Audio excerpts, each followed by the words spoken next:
იმედის შემდეგ რიგში დგას რუსთავი 2 ამჯერად მიმართვას ავრცელებს გერმანიაში მყოფი ქიბარ-ხალვაში და სამაუწყებლო კომპანიის თანამშრომლებს მოუწოდებს დროზე დატოვონ ტელეკომპანია, რომელიც სააკაშვილის ხელისუფლების ზეწოლით რამდენჯერმე გაიყიდა.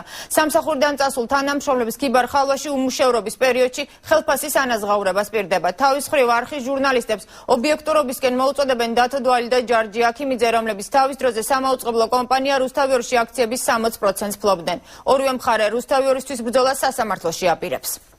უწოდებდი რომ სიმართლის სამსახურში იყვნენ და მოემსახურებიან ხვილს ყველაზე უკეთეს ვარიანტი თუ არა და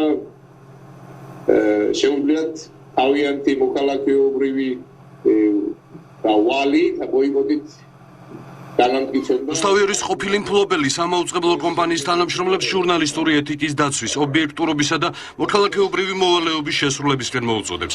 სხვა შემთხვევაში ურჩევს დატოვონ ტელევიზია და უმუშევრობის კომპენსაციას მანამდე გადაუხდის, ვიდრე რუსთავი 2-ს დაიბრუნებს. ჩემი აზრით საუკეთესო გამოსავალია დღესდღეობით ის რომ გაჩერდეს. მე შევეცდები რომ გარკვეული პერიოდი მათი ასე ვთქვათ, უმუშევრობის პერიოდი რაღაც ანაზღაურების აუნაზღაურო კიდეთ. ქიბარ-ხალვაში რუსთავი 2-ისთვის სამართლებრივ ბრძოლას იწყებს და საქართველოში დაბრუნებას უახლოეს თვეებში აპირებს. სამაუწყებლო კომპანიის ყოფილი მეპატრონი ამბობს, რომ წილი 2006 წელს იძულებითა და მუქარით გადააფორმებინეს. ქონების დათმობის რჩევა ხალვაშმა ჯერ გიორგი არველაძისგან, შემდეგ კი თავად პრეზიდენტ სააკაშვილისგან მიიღო. რუსთავი 2-თან ერთად დათმო ჰოლდინგში შემავალი ტელეკომპანიების ბზისა და პირველი სტერეოს კუთვნილი წილიც. სად შეხვდით პრეზიდენტს? უშუალოდ მის კაბინეტში. და კონკრეტულად რა მოთხოვნა ჰქონდა?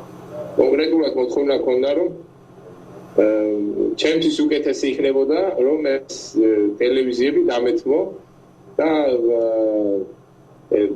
აუცილებლად უნდა გამეკეთებინა ეს, მაგრძნობინა რომ სხვანაირად ცუდ დღეში ჩავარდებოდა.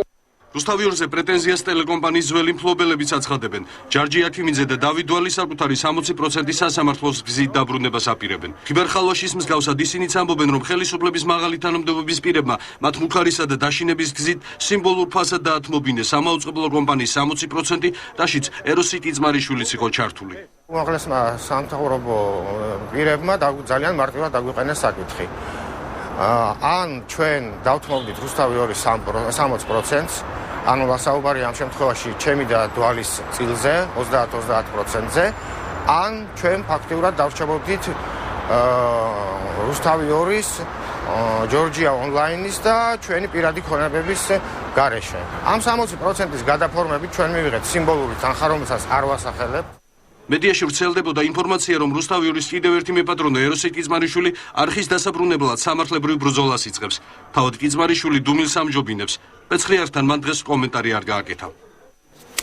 ერთი სიტყვით სამაუწყებლო კომპანიას მათ შორის ჰოლდინგში შემავალ პირველ სტერეოსა და მზეს ყიდიდნენ და ყიდულობდნენ. კიძმარიშვილის, აქიმიძის, დვალისა და ხალვაში შემდეგ რუსთავი 2 რამდენჯერმე გაიყიდა. ტელეკომპანია რუსთავი 2 ჯერ ვირჯინიისა და მარშალის კუნძულებზე რეგისტრირებულმა კომპანიებმა, შემდეგ კი პრეზიდენტ სააკაშვილის ახლო მეგობარ ბიზნესმენ ლევან ყარამანიშვილს გადაეცა. ასევე მაგის სტილის მეპატრონე გოგი გეგეშიძე დაეპატრონა მოგვიანებით რუსთავი 2-ს. არხის ისტორიაში რამდენიმე დღიანი გაყიდვაც დაფიქსირდა. რუსთავი 2 ცოტა ხნის წინ თავდაცვის ყოფილმა მინისტრმა დავით კეზერაშვილმა შეიძინა, თუმცა დაახლოებით ერთ კვირაში მან ეს გაყიდა. რაც შეეხება ხალვაშის დღევანდელ განცხადებას, ჩვენთვის ჯერჯერობით უცნობია, რას ფიქრობენ თავად არხის თანამშრომლები. სახელმწიფო ტელეკომპანიების ირგვლივ შექმნილი გაურკვეველი ვითარების შესახებ იმედა დარსალია საუბრობ.